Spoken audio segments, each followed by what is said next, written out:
This is the Samsung Galaxy S26 camera review, and now let's get into it. For this phone, I would say it has been the best Galaxy camera I've ever used, and I'm even using it for the video right now. For this phone, I've been using it to record all of my YouTube videos recently, of literally every single one in the past 2 weeks, and I would say the visuals from it have came out pretty well. I've recorded all my videos in 4K 30 log, and they've all looked out extremely smooth and pretty and just really good looking. But first, let's get to photo performance, because most people, when they buy a phone, they want it for video and photos. Now, usually they say the Pixel or the iPhone is usually the best at the camera, but I would say this is particularly good, or at least has caught up into those phones recently. Now, there is a 200 megapixel main on this phone, and I would say when I shoot photos that are late at night and there's very low light, I would say the performance has gotten much better, making contrast of the image look much better. Like if I take a picture of sunset and there's still clouds up in the sky and it looks really good, I would say on this phone. The portraits also have been pretty well. The background blur in the phone has been pretty well, I would say. There's a couple times where on the edges it gets cut off, so that is something to worry about, but it's only on like the fringes of the hair sometimes, or like the side of a jacket, but usually 90% of the time it does get it right. Next, about macro shots. Now this phone on paper specs has actually gotten worse than the S25 Ultra, because on the ultra wide or main it has it's a more far focal length, so you have to be actually more farther back to be in focus of your image. So if you're really good at taking macro shots, you may have to go back up a little bit, but the shots have been pretty clear. And I've been using this phone a lot when I travel, go to the beach, go to the ocean, and even go to the city. It's held up pretty well. I would say the camera quality still has been pretty well. But next, let's talk about video performance. Now this phone shoots in a handful of resolutions. You got 1080p, you got 720p, you got 4K, and you got 8K. But most of those are the 4K and 1080p of what most people would try and record at. 720p is starting to become outdated, I'd say. It's the same as the DVD. So you may want to recording all your videos in 1080p or at least higher, I would say. And I've recorded all my videos in the past 2 weeks on this S26 Ultra, and I would say that still the camera performance on these videos have been pretty well. Just go back. For a stabilization test, they do pretty well if you're doing that. The new horizon lock mode on the camera has been pretty stable, and I will say it's probably the best I've seen of it so far. I know LG put it in their phones earlier, but Samsung's implementation of it has been better, I would say. Now, the stabilization normally is pretty well, but the horizon lock is just much better, because you can nearly tilt your phone in any direction and still have it stable on a shot.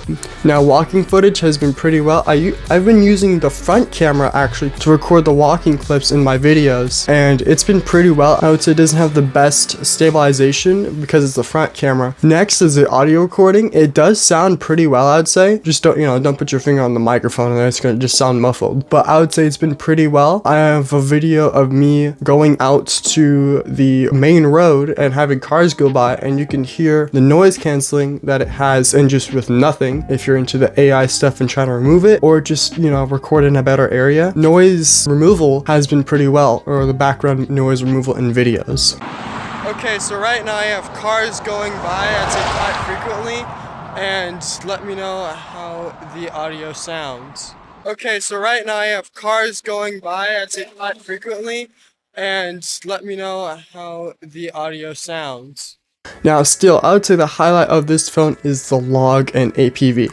Now, I would say the APV, since that's the main thing on this phone, I would say it's good if you're rich. I'm not, so this is, I'll explain that. Now, for APV, it records insanely high detail. Just take it at that.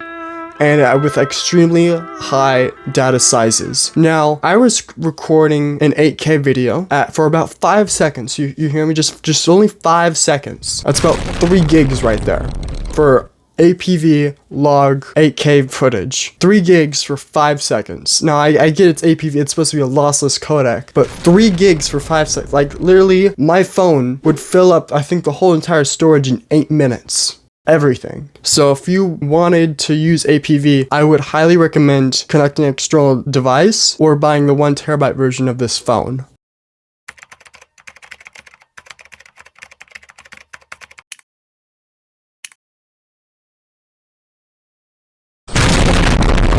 let's go to the log, which is what I use, and I would say it's much more data efficient. I know it's slightly compressed, but I would say still the shots are clean. And for log, it's been pretty well. I would say, yeah, it's more data efficient. Like when I do 8K, for 5 seconds, it's probably around about 100 megabytes, maybe 50, I think, for 8K 30, and it's been pretty well. Usually still though, I record all my videos in 4K 60, and that is the default. I record all my videos. When I do the log, I would say the color grading of it too has been pretty well. In the built-in Samsung app, you can choose between standard, blockbuster, I think thriller, and a couple others, and you can change the whole profile and make it really look good. Usually I either do standard or blockbuster to really make it give that film look, or to have it really look good, I would say. Now there is an option for HDR. I don't know, I like going to log and then standard. It just looks better, I would say. Next also, now for the battery still, I would say this phone, if you use a lot of photo editing and a lot of videos, I would say it can eat up the battery quite quickly. On some days with heavy videos and heavy photo taking, I would say it lasts me around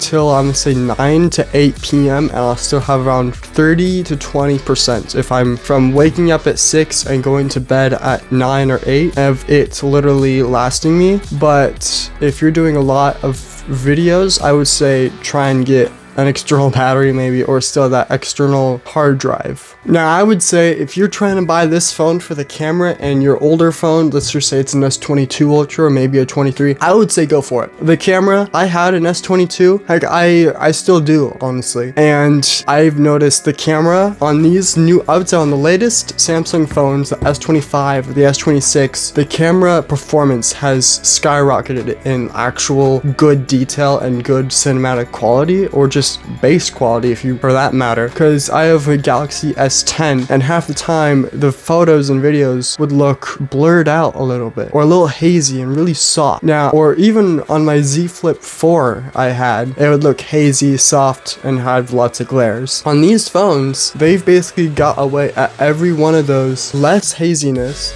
less softness, less lens flare, and they've all looked, I would say, pretty well over the past year. If you're on an S25 Ultra, I would say you could not get it. Like if you I believe you can record on log on the S25 Ultra and then color grade it, but you can't color grade it live. Like on this phone, you have a preview of log, standard, and the others, and you can see how it's gonna look, but I believe you can't edit it in the photo gallery. I do all of my 4K videos in log, and then I edit them in DaVinci Resolve, and then use the Samsung preset of color grading. So I would say if you have an S25, you could be able to wait, but I would say if you have an S24 or older, then I would say you may want to consider upgrading to at least a base S26 or the Plus or the Ultra. Well, thanks for watching, everybody. Hope you like this video, and there will be more videos coming your way, so see you later.